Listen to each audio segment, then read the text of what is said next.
To After Battle. I'm your host as always, Daniel Levi, and joining me now is Emmanuel Sanchez. Emmanuel, welcome back to After Battle, man. Thank you for having me back. You got it, man. So, dude, you're coming off the unbelievable victory. Were you surprised that he didn't go down to one of those head kicks? Very, but now he didn't have to lose as much weight, and I'm sure he put on some more mass. He's older, so it is what it is. Obviously I still got more to work on too to put him away with all the strikes. But at this level, man, these are the toughest guys in the world. These are the best guys in the world. So, what do you expect? Yeah, no, exactly, man. Now it was obviously a 30-27 clear victory, but I know you're your harshest critic. Was there anything that you took from that fight that you didn't like? Just everything beforehand, man. It was crazy, I was just not making excuses or whatever, but looking back on it, I do have a lot of regrets, before the fight in general.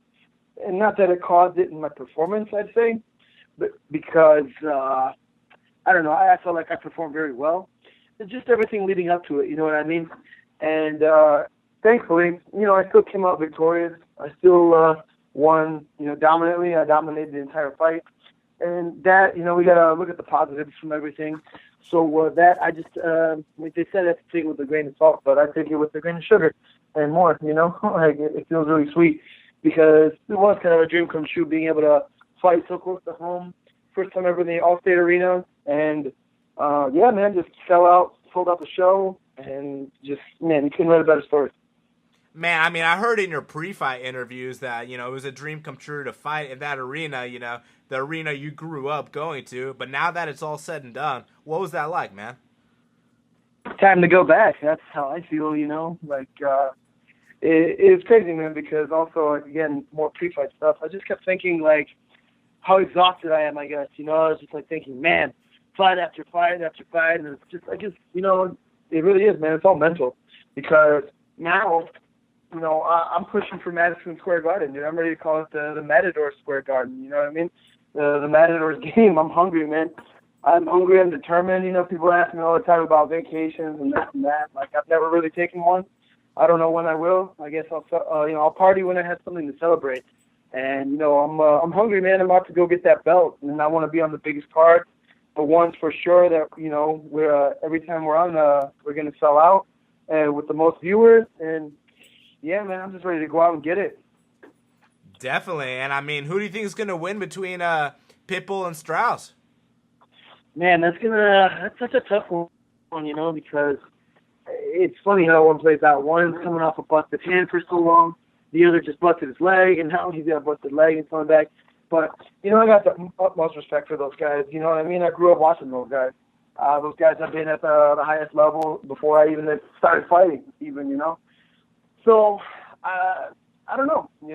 On paper, we say, Straus got this, Pitbull got that, but paper don't fight paper, you know what I mean? And so I go out there and fight. So, we're going to have to wait and see if the layoff has gotten Straus or how Pitbull's leg is, or, every time they fought, it's been a crazy war and battle. So I'm excited. Dude, obviously, obviously you win most of your fights, but do you feel like in a 5-round fight, it's going to favor you even more just because guys have a hard time keeping up with your pace? Oh, yeah, absolutely. And what I've grown to learn, so I guess that goes back to the first question you asked me of what I can take the positives from it. What I go back from now, and it's been as of recently too, I've started off stronger, Not that I started off slower before. I never really did. It was just with certain opponents, I guess, that they were stronger and they came at me more, So that's why I feel like maybe I lost rounds before and people told me I'm not a first-round guy or whatever, or having close fights.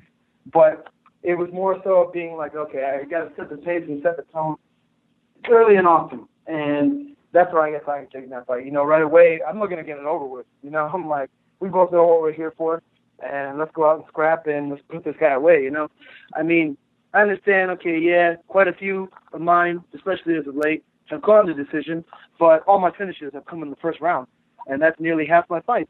So, I know I'm a finisher. I know I'm a scrapper. I know I can put all these guys away. And, it's going to come. You know what I mean? would we love to knock out or submit every opponent? Sure. But, I mean, Mike Tyson didn't do that. Robert Lawler didn't do that. I mean, everyone, at least once in their career does go the distance. Man, is it kind of annoying that everyone, maybe in a sense holds it against you? Because for me as a fan, I mean, I kind of like watching a good 15-minute thorough domination. I mean, that's what GSP used to do. Yeah, I mean, when you look at GSP, that's like the perfect example right there, too. And I actually took the words out of his mouth. Think about it. You're fighting the best in the world. What can you do? You know what I mean? You're fighting guys that, are willing to die before they tap out or get knocked out by something, you know what I mean? Especially since he was defending his title at the time. On his way up, yeah, he was steamrolling people, proving how bad he wanted the belt, but, as he said, you got to be crazy to do what it takes to get to the top, and you got to be even crazier to do what it takes to stay there, to remain champion, to remain the best, when everybody's hunting to take your head off, And, yeah, man, when you're at this level, when you're fighting, like I said, the best, most experienced guys, yeah, man, I don't even know how to explain it. I can't say it without cursing. So I'm not going to say it, but you know what it means, man. These guys are like, man, yeah, they're willing to die, and that's good, because so am I. Yeah. Well, feel free to curse, man. It is half the battle. But, dude, I mean, so a 5-round fight with you, Pitbull, or Daniel Straus, I mean, do you just champ at the bit of an opportunity like that? Because, I mean, it's right around the corner. 5 rounds, man. I always used to think, like, oh, man, could I ever do that? That's so crazy and, and everything. But now when I do it in the gym, when I do it in a fight, I'm almost like, wow. Sometimes it almost feels like I'm barely getting warmed up, dude. And, that's where I go to say that the world still hasn't seen the best of me, because I still got so much more to prove and so much more to go, I mean, I'm a big risk taker, and I leave it all on the line. But even then, I'm not reckless and just throw out there, balls to the wall, I should say, and get tired, bow down in the mouthpiece and hope something lands.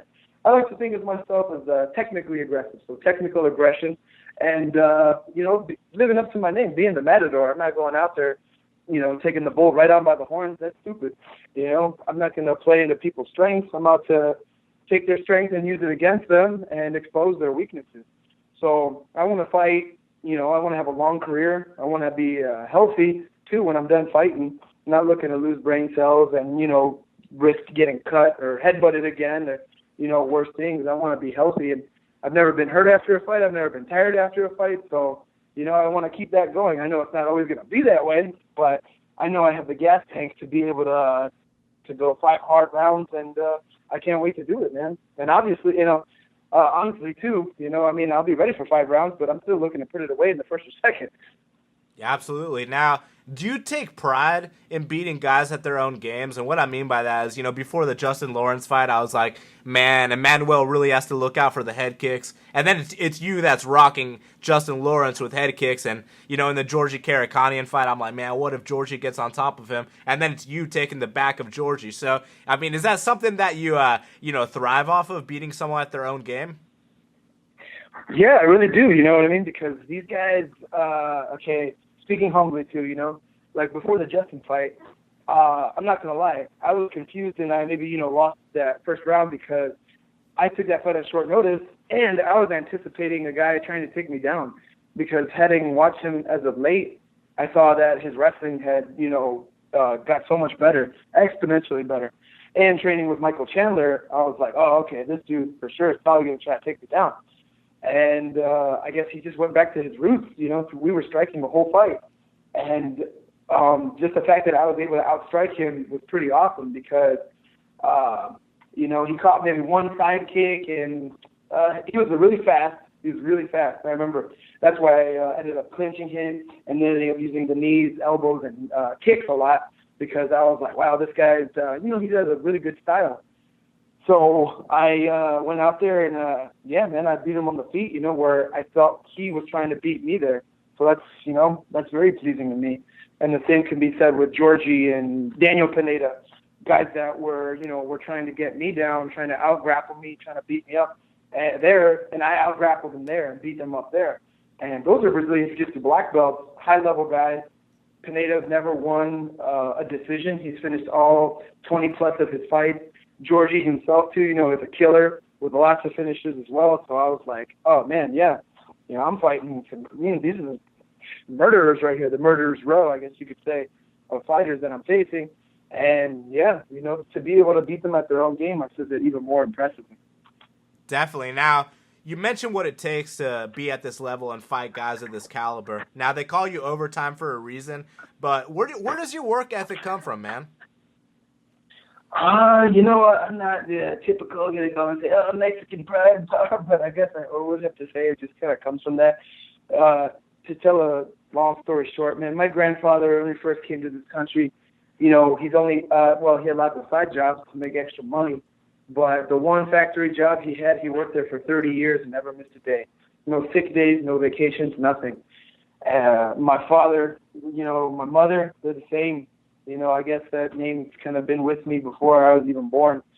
That's just all I've ever known, seeing my parents work multiple jobs day in and day out. You know what I mean? I'm talking like before the sun rises and till the sun sets and later on. So I guess that's just that's been instilled in me. I guess I was just born with it. I have no physical talent, really. I have nothing that I have over any opponent. I mean, other than cardio, I guess you could say, but I'm not fast. I'm not strong. You know what I mean? But I won't stop. Just the Energizer Bunny. I just never stop going. So I guess that's where that overtime comes from, too. I just can't slow down or stop. I don't know how. Now, did you by chance watch the Gegard Mousasi versus Chris Weidman fight? I did. That was crazy. It was, man. Now, there was something in that fight that kind of reminded me of your fight with Georgie, and that was, the supposed illegal knee. Now, since you've been in that situation, I mean, can you kind of tell me from your perspective what really went down there? I mean, what was it legit illegal? Was he kind of milking the clock? Like, what exactly went down there from a fighter's perspective? To me, it did look like, which of course, before the rules changed, everybody was doing it anyways. One hand down, picking it up, you know what I mean? Everyone was trying to bend the rules on that one. And I don't know if that's what was Chris's intention, but obviously when you rewatch it, he's like, oh, hey, I got one hand down. I can still be knee to the head, and then he forgot. I got to put another hand down. I think those knees were kind of clean, watching it, but I understand that, Chris was obviously trying to protect himself. And I don't know I can't remember if they said the referee was talking to him or not, saying don't do that, don't play the game, or don't bend the rules or whatever. But I knew that was going to happen, man. It's so funny that you mentioned that, because as I've got interviewed for this about the new rules with Georgie, and sure enough, look what happens. You know what I mean? I get called on something and lose a point, and now look, we just see this fight now that just went in Gegard's favor when Chris kind of seemed all right. You know what I mean? But still took his time. I mean, who knows? The doctor could have stopped Georgie from fighting too, and I would have been screwed, or it could have been a no contest, or I could have won. Who knows? But man, it's such a tough one right there. We obviously don't want fights going down like this. It stinks because in order for us to be more educated on this and have more experience, I guess fights like this need to happen. For that way the next time a fighter really doesn't get screwed. On either side. Yeah, good point, man. Now, were you surprised by Rumble's game plan, man? Because I expected him to come out there and throw some heat, and immediately he was the one initiating the takedowns. Yeah, obviously he knew probably Daniel had a tough cut, and, who knows if Daniel actually made it or what actually happened there. Yeah, exactly. But obviously, yeah, he's up there, he's older, so I won't even just say up there in age. He's just older, so it's harder on the body and it's harder to get down. But he's older, and he, knew probably it was a tougher cut. And I think Anthony himself wanted, to show the world, too, that maybe that he could do it, that he could take it down someone with, on paper, that better of wrestling. And obviously, different game plans, because so many people think he's a one-dimensional fighter, just relies on his power. And good for him, God's lucky that he's got that kind of power. I wish I had that kind of power, just cut someone and they go down. But I think he was trying to bring something different to the table, being unpredictable, and take the fight into his realm, maybe put Daniel up to his speed. I mean, I'm not going to say it didn't work for him because he did, he lost the fight obviously, but it was something different. And that's mixed martial arts, you know what I mean? You never know what to expect, and you got to be ready for it. Man, so do you think he was just trying to prove a point that he's a well-rounded guy instead of sticking to the meat and potatoes that he's known for? Yeah, I think that perhaps too. Yeah, maybe sometimes, yeah. Not that guys get arrogant with it, but I think, yeah, they, in their mind, especially since they fought before, he was probably thinking, oh, yeah, I can take this guy down too. You know what I mean? You never forget that it's mixed martial arts. You know, it's been proven over again that someone who's not even belted in jiu-jitsu can tap out a jiu-jitsu world champion. Someone who's not the level of striking of a world champion kickboxer or boxer can knock that person out. And someone with no wrestling in their lives can still take down someone at the highest level, like St. Pierre has proved. So, it just goes to show that no matter who you are, it's mixed martial arts. It is indeed. Now, Emmanuel, before I let you go, man, your teammate, Sergio Pettis, is a plus 225 underdog versus Henry Cejudo. Tell me what you think about that matchup. I'll be honest. Like I get tagged in some stuff sometimes too on Twitter or whatever, and I have no idea how the numbers go. I'm not a betting man, so I see the things sometimes too on media afterwards. I don't look beforehand. I don't really care. It's just opinions really. But afterwards, I'll see a lot of people were betting against me, or betting for me. You never know. So I never. That kind of stuff can get to your head. So I know for sure, Serge. We're in that same boat. Young guys right now looking on the rise, looking to become champions. That's what we're fighting for, And me and Serge, it's crazy, man. Our roads are kind of just like exactly the same. If you think about it. I mean, they've been very different, obviously, to where we are now. But right now, I'm only 3 years older than him, and actually, I'm a week older than him. We're both Leos, actually. So my birthday's only a week before it is. So it's pretty nuts, man. He's fighting a top guy right now. I just fought a top guy. Me and Serge have had that quite a bit, in our recent fights. And our road right now to the championship, I know we're gonna shine together, man. So I know he's got a very tough opponent in Henry Cejudo, but I believe in him and I know he's ready. And don't matter what people say, think, stats, numbers, that's all a bunch of bull crap. At the end of the day, when that cage door closes, it's a fist fight. And it comes down to who's ready, and I know Serge can knock him out. Yes, sir. And just for the record, man, I know you said a lot of people were betting against you. I'm not one of them, all right? Just want you to know that. Thank you. Well, Emmanuel, man, so the title shot's next? You know what? I'm hungry for it, honestly. But if it takes one more, if it takes 3 more, whatever, you know what I mean? Obviously, I'm not the matchmaker. I'm not the boss. I'll do whatever they say. I feel like, they're in the same boat right now as me. They're looking to give it to me. But, I mean, I don't know. Obviously, you got Daniel Levi and John Teixeira fighting this weekend. So whoever comes out of that could emerge as the number 1 contender. In my mind, in my heart, I was robbed against Levi. That's how I feel. Yeah. But, you know what? If Levi comes out victorious this weekend, he's on 4 in a row since he lost to Pitbull. And I know people have been wanting to see Straus versus Levi. So, to me, it don't matter. If it takes one more, if it takes Vital or Teixeira from this weekend, if it's, honestly, I'm kind of praying someone gets hurt so I can jump on that MSG card. I want to stay busy, man. I'm looking to go undefeated this year, 4-0, 5-0, and win the title. So I want to stay busy. I want to buy my mama a house, and I want to break records, man. Be legendary. Well, Emmanuel, I want to thank you so much for taking the time to speak with me right here, right now, on Half the Battle. It's been a pleasure, man. Let the audience know where they can follow you on social media. Anything else you want to mention? Go ahead, dude. Yeah, man, like I said, I was just saying, there's records to break, money to make, and this whole game to take. Short or tall, big or small, they all will fall, and I'm looking to go out and get it, baby. You know what? I'm bigger and better, and I want it more than all of them put together. So this is my time. This is the overtime now, the year of the Matador. And you can follow me on Instagram, on Snapchat, at Matador Sanchez. My Twitter is at LMatador145. And throw me a friend request on Facebook or follow my fan page. I hit everybody back and accept any and all. Emmanuel, thank you so much, man. Have a great night. Thank you so much for the interview. You too, my brother.